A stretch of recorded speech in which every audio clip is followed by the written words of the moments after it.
तो guys thumbnail देख के तो आपको पता चल ही गया होगा कि इस वीडियो में मैं क्या बनाने वाला हूँ। फर्स्ट ऑफ ऑल तो हम पूरी मूर्ति का बेस तैयार करेंगे और फिर जिस भी पोजीशन में इस मूर्ति को रखना है मैंने उसी टाइप से क्ले को डिजाइन किया था। वैसे ये वाली मूर्ति भी मैंने एक फोटो से ही देख के बनाई थी, मतलब इस पूरी मूर्ति का स्ट्रक्चर उसी फोटो से ही कॉपी किया है मैंने। जैसे आप देख ही सकते हो, एक हाथ को तो नॉर्मली रखा है और एक को धनुष पे रखने वाले हैं। स्टार्टिंग में तो बेसिक काम ही करेंगे हम इस पे, मतलब इतना डीप नहीं जाएंगे। इसमें जो चीजें बनानी थोड़ी मुश्किल है, लाइक फेस हो गया, हाथ और पैर के नाखून, इनको स्टार्टिंग में नहीं बनाना है बिकॉज फिर उनका टूटने और खराब होने का डर रहता है। फिर इसके बाद कमर पे बंधा हुआ कपड़ा बनाना है। फिर इसकी नॉर्मली 3 लेयर रहेंगी। सबसे ऊपर तो पहली लेयर, फिर उसके नीचे दूसरी, फिर उसके नीचे तीसरी लेयर रहेगी। और अब जो ये शेर के खाल के टाइप का कपड़ा होता है ना, इसको थोड़ा ध्यान से बनाना है क्योंकि देखो आगे से तो सही बन जाता है ये, पर जो इसको घुमा के देखेंगे लाइक अलग अलग एंगल से, फिर ये देखने में थोड़ा अनरियलिस्टिक लगता है, लाइक कार्टून टाइप का लगता है। और हाँ, इस मूर्ति को ना मैं दूसरी बार बना रहा हूँ, ये क्लिप देख ही सकते हो आप। ये पहले वाली मूर्ति को मैंने अराउंड 50% बना के तोड़ दिया था क्योंकि इसमें सूखने के बाद क्रैक आ जाते थे। क्रैक आने का रीजन ये भी हो सकता है शायद ये रेतीली मिट्टी हो इसलिए। फिर इस क्ले को बदल के मैंने दूसरी क्ले का यूज किया था और ये पहले वाली क्ले से काफी बेटर थी। जो मैं अलग अलग एंगल की बात कर रहा था, जैसे इस एंगल से और सामने से और बैक साइड से, तो यहाँ से ना बहुत ही ज्यादा समझ के और ध्यान से बनानी पड़ती है मूर्ति क्योंकि इसमें बहुत ही ज्यादा टाइम भी लगता है। लाइक आप एक तो इस एंगल को देखो और फिर इसके बाद एक इस एंगल को देखो, तो इन दोनों के डिफरेंस को इस टाइप से डिजाइन करना है ताकि मूर्ति को घुमा के देखने पर वो थोड़ी रियलिस्टिक टाइप की लगे। और बैक साइड को मैं पुराने वाली मूर्ति से कंपेयर करके दिखाता हूँ। जैसे उसमें मैंने मुड़े हुए कपड़े को अलग से भी चिपकाया था और क्रैक से मिट्टी निकाल के उसको भर के भी देखा था, पर उससे भी क्रैक ठीक नहीं हुए थे। और अब जो चेस्ट और पेट पे कपड़ा होता है ना, जो इसको बनाना है टूल से कटिंग करके, ज्यादा डिजाइनिंग तो नहीं करनी अभी कपड़ों पे, वो तो लास्ट में ही करेंगे।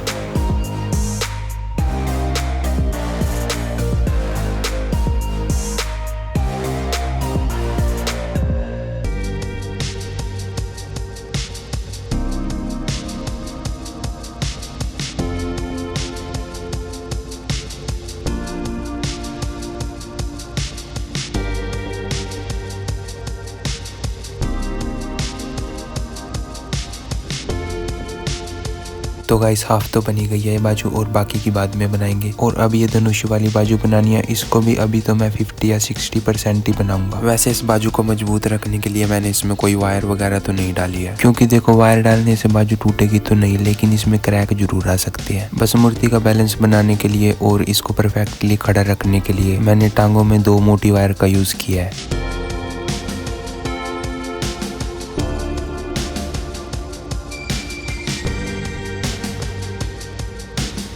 और अब इस फेस को बिल्कुल कंप्लीट करेंगे। इसके अलावा अब तक जो चीजें हमने कंप्लीट नहीं की थी, लाइक पैर, बाजू और मोस्टली पूरी मूर्ति को ही कंप्लीट करते हुए जाएंगे अब।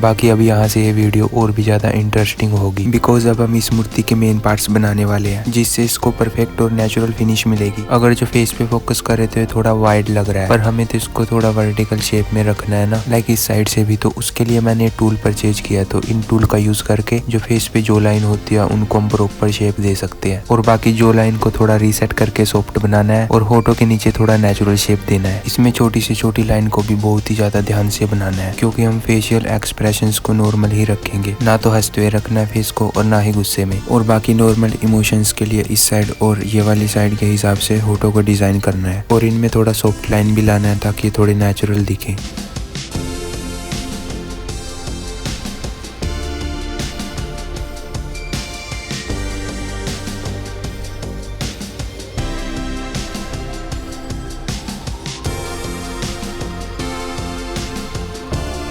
और दोनों आईब्रो के साइज को भी सेम ही रखना होगा बिल्कुल, क्योंकि एक हल्का सा भी डिफरेंस फेस के ओवरऑल एक्सप्रेशंस को चेंज कर सकता है। और बाकी अब फेस तो कम्प्लीटली बन ही चुका है पूरा, बस इसकी थोड़ी बहुत क्लीनिंग वगैरह करके इसे मूर्ति में फिक्स करना है।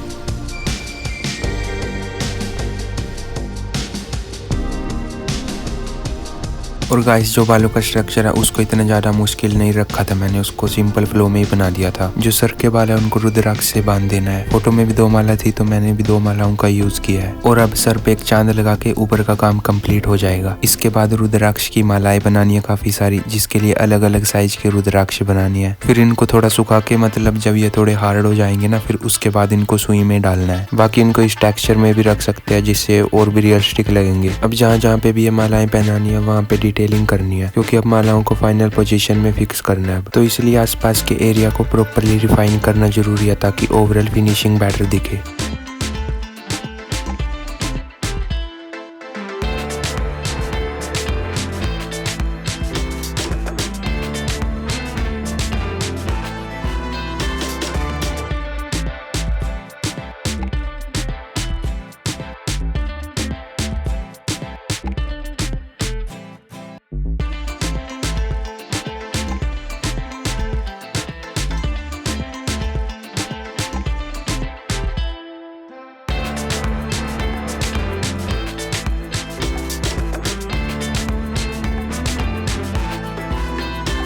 अब मालाओं का काम कंप्लीट होने के बाद स्नेक को उसके ऊपर फिक्स करना है। और इसको सपोर्ट देने के लिए मैंने इसमें एक छोटी वायर डाली थी जिससे स्नेक मजबूत रहेगा।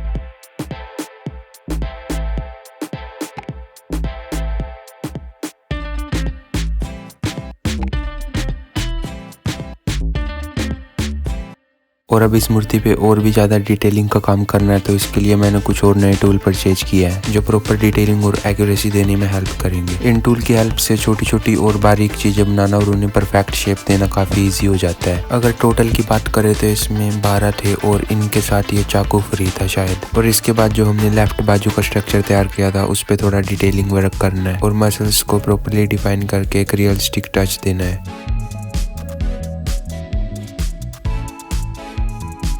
इसमें जो हाथ का बेसिक स्ट्रक्चर है वो तो इजीली बन गया था, मतलब उसमें इतना ज़्यादा टाइम नहीं लगा था, पर फिंगर्स को शेप देने में लगा था काफ़ी टाइम। और अब इसके बाद नाखून को बनाएंगे। इनको भी एक प्रॉपर साइज में बनाना है फिंगर के हिसाब से, ताकि इनकी शेप और कर्व वगैरह बिल्कुल एक्यूरेट हो। वैसे मैंने इनको अपने नाखून से ही देख के बनाया और इनके साइज को मूर्ति की आंखों के बराबर रखा है, क्योंकि आंख और नाखून का साइज ऑलमोस्ट सेम ही होता है। और बाकी ये हाथ बन चुका है तो इसे अब मूर्ति में फिक्स कर देते हैं।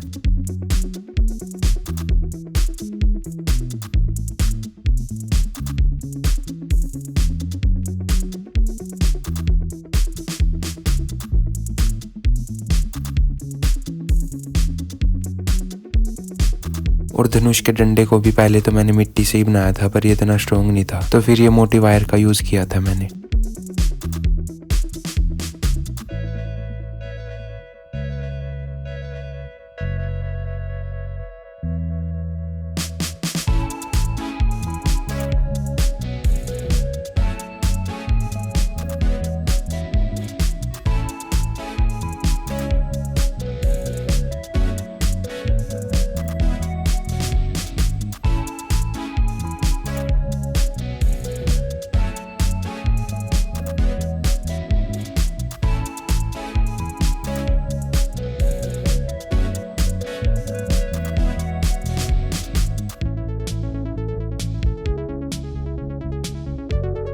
बाकी जो ऊपर का काम था वो तो काफी कंप्लीट हो चुका है। अब पैरों की करनी है डिटेलिंग, और डिटेलिंग से पहले इनको थोड़ा मजबूत भी करना है, क्योंकि ये पूरी मूर्ति का बेस होगा ना, इसलिए इनमें जो मसल्स को प्रॉपर तरीके से निकालना होता है उसमें लगता है काफी टाइम। और जो नाखून है वो तो जल्दी बन जाते हैं, बस इनके साइज को उंगलियों से मैच करना पड़ता है। और अब पैरों का काम तो कंप्लीट हो चुका है बिल्कुल। इसके बाद अब धनुष पे बांधने के लिए एक डमरू बनाना है, और इसको भी रस्सी वगैरह का यूज करके बिल्कुल रियलिस्टिक टाइप का ही बनाएंगे। इसमें रस्सी डालने का काम थोड़ा ध्यान से करना है, क्योंकि ये पूरा मिट्टी से ही बना है तो टूट भी सकता है। और फिर बाद में इनको बीच से टाइट करना है।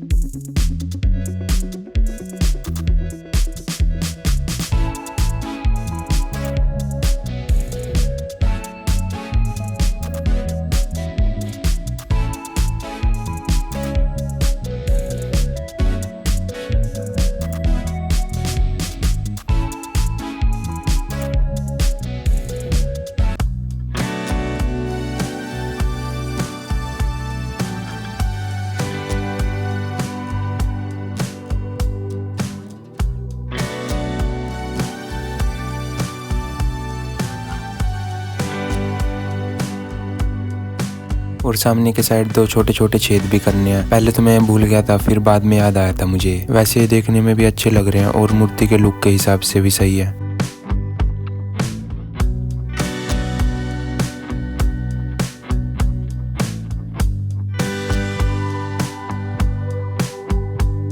और गाइस सर से पानी निकालने के लिए उसमें कुछ पाइप फिट करने हैं, मतलब जटाओं से पानी का फ्लो बनाना है और इसे नेचुरली रखना होगा। वैसे ये आइडिया भी मुझे बाद में ही आया था और इसके लिए कुछ सामान है जो इसमें यूज होगा। और आप लोग सोच रहे होंगे कि मिट्टी में पानी कैसे चलेगा, तो इसके लिए मैं रेजिन या वार्निश का यूज करूंगा, जिससे मूर्ति बिल्कुल वाटर प्रूफ हो जाएगी। और बाकी इसमें एक सेल डालने का है, शायद इसका तो यूज नहीं करेंगे। और ये एक वाटर मोटर है लो प्रेशर वाली, और इसके साथ ये कुछ बटन है जो मूर्ति के बेस में यूज करेंगे। इसमें सबसे जरूरी चीज ये पाइप है, क्योंकि इसको सर के अंदर फिट करना होगा। और इस पाइप के चारों तरफ ये छोटी लाइट्स भी लगाएंगे। टोटल ये 6 अलग अलग कलर की, और उनको मूर्ति के बेस में भी यूज करेंगे।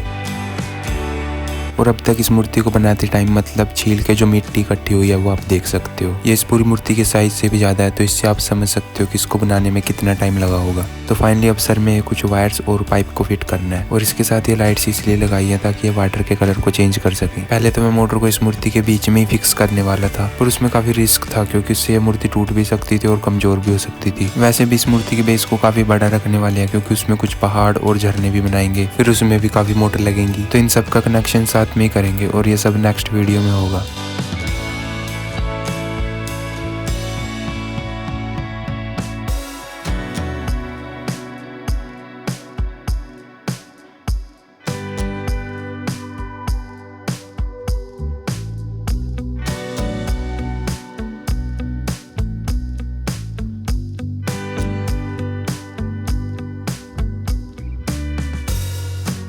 और ऊपर से ऐसे तो अच्छा नहीं लगेगा, तो एक ढक्कन लगा देते हैं और इसको बाद में ऐसे खोल भी सकते हैं। फिर इसके बाद काफी सारी घंटियां बनाएंगे, क्योंकि रुद्राक्ष के साथ इनकी भी एक माला पहनानी है।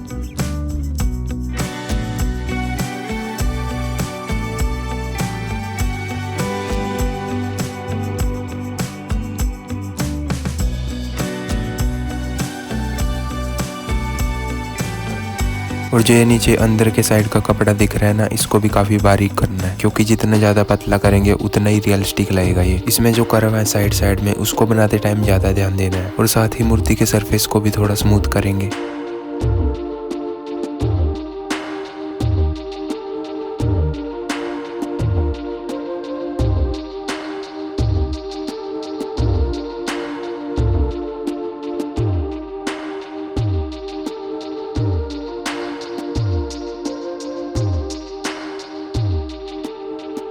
तो गाइस बाकी अभी ये मूर्ति बन के तैयार हो चुकी है, तो फाइनल शॉट देख सकते हो आप।